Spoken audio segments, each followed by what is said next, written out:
So here on the channel, we have spent the past 3 weeks trying to find the ideal midfielder for Ruben Amorim in his 3-4-3 system at Manchester United.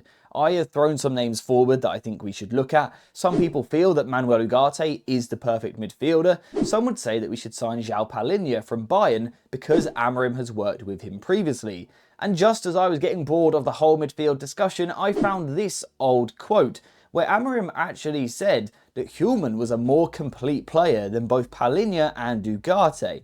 And that's a really interesting thing to say. You see, Amorim and Ugarte worked together for 2 years. Amorim and Palhinha worked together for 2 years. Amorim and Hjulmand worked together for just 15 months. Yet in that time, he decided that he was closer to Amorim's ideal midfielder. And that gave me an idea. Now basically, the idea that I got was to take a look at Morten Hjulmand and see what he is actually good at. If that is Amorim's ideal midfielder, let's assess him, figure out what he's good at, and then find some Manchester United targets. So, what is Hjulmand good at and what was his role in Ruben Amorim's system? Well, he was the deepest midfielder. He would play behind the other midfielder, and Hjulmand would play a little bit deeper in this position here. In terms of the way that he operated in the first phase, it was quite similar to what we have seen from midfielders at United. So again, there's that whole situation where a centre-back moves into midfield, two centre-backs split a little bit wider. Hjulmand would drop into this double pivot in this position here. However, from this position, he wasn't really a press-resistant midfielder. He wasn't someone that was required to receive the ball from the goalkeeper, drop the shoulder on this guy and spin past and carry into space. He was never really tasked with that job. In fact, his job was much simpler. Occasionally receive passes and just be a good cycling point, a retention point for Sporting in the first phase. So they would often pass to him in this position, but he's not going to turn past these players. He's actually just going to play the ball safe and look to move the ball onto a teammate into a different position. So he was safe under pressure. He could control a ball under pressure. He certainly wasn't a liability, but he also wasn't anything special. Slightly higher up the pitch, this theme and this idea sort of continues. Hjulmand, once again, in this phase here, when he was on the ball in the middle of the pitch, wasn't exactly an exciting, expansive player. He was just a very, very competent passer. You can see it in his pass completion numbers in his only full season under Amorim. You can see that he was a player that kept the ball ticking for the side. So he was a midfielder who had a lot of touches of the ball, but with those touches, he kept it fairly simple. He was keeping the ball for his team. There was not a big emphasis on moving the ball through the centre of the pitch. Instead, it was about moving the ball into wide zones, which isn't surprising considering what we've seen so far at Manchester United under Ruben Amorim. So this does make sense. So far, Hjulmand is a pretty safe midfielder, and that was the way that he played on the ball. However, safe doesn't necessarily mean boring or incapable of playing a more expansive game. You see, there were moments where Hjulmand was given a little bit more license to express himself on the ball, and in these moments, he was actually a really effective ball carrier. Someone who used his upper body really well in these positions here to take the ball past the opposition. Now, he wouldn't do this on a particularly regular basis. It wasn't a massive theme of his game, but when required to do so, he could take the ball under pressure and deal with it. Perhaps something that Manchester United currently lack. Hjulmand was excellent at getting his body between the ball and the opposition to look after the ball, protect the ball for his team, and then actually sometimes venture a little bit further forward on the carry. And I would question whether many of the United midfielders can do that at the moment. Apart from obviously Kobbie Mainoo, we don't really have many others.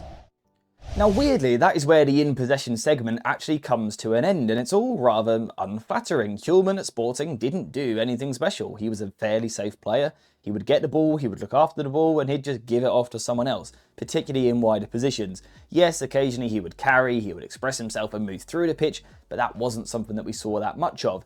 Defensively is also something similar as well. Hjulmand actually as a player was a player who didn't grab the headlines because he'd done the simple things very well. And I think the really interesting comment that Amorim made was when he compared Ugarte to Hjulmand when Hjulmand first replaced him at the club. Amorim made a comment on how Ugarte was much more of an aggressive player, someone who sprinted about the pitch and got into a lot of tackles, whereas Hjulmand was someone who was more measured, a bit more aware, a bit more composed, and less hectic from a defensive point of view.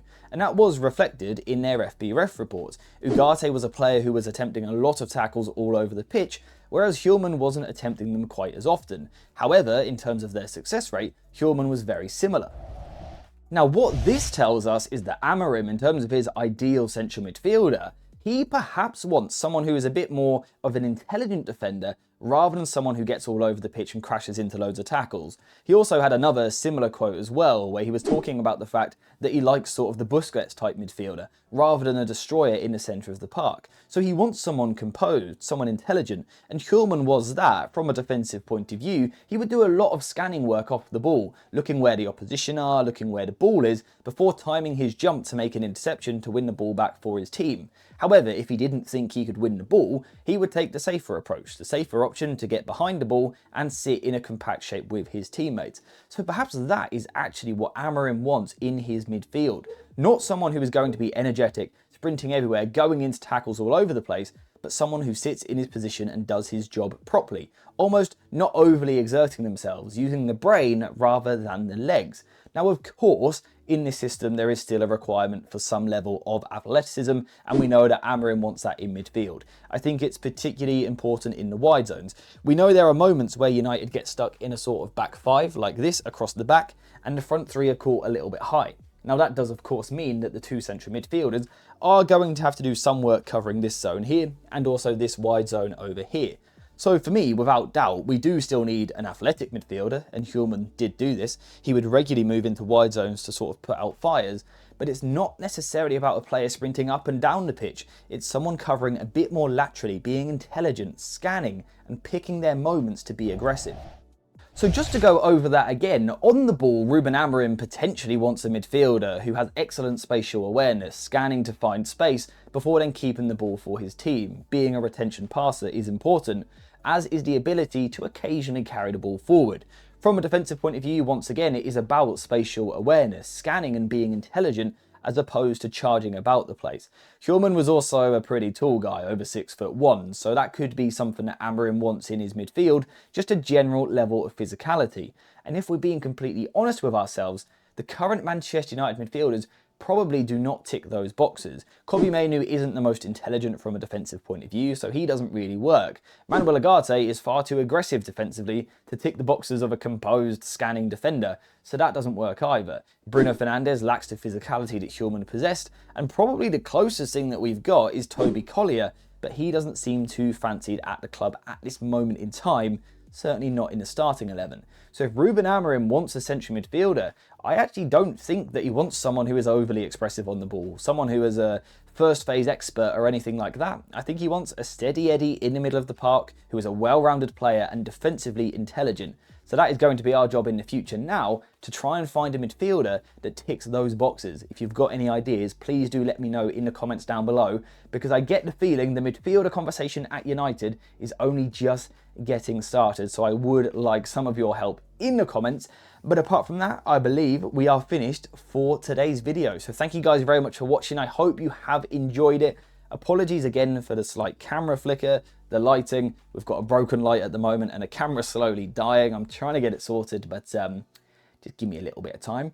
But yeah, apart from that, there is nothing else to talk about. So thank you for watching. Hope you have enjoyed it. Please leave a like, subscribe, leave a comment as well, turn notifications on, and as always, I'll see you in the next one.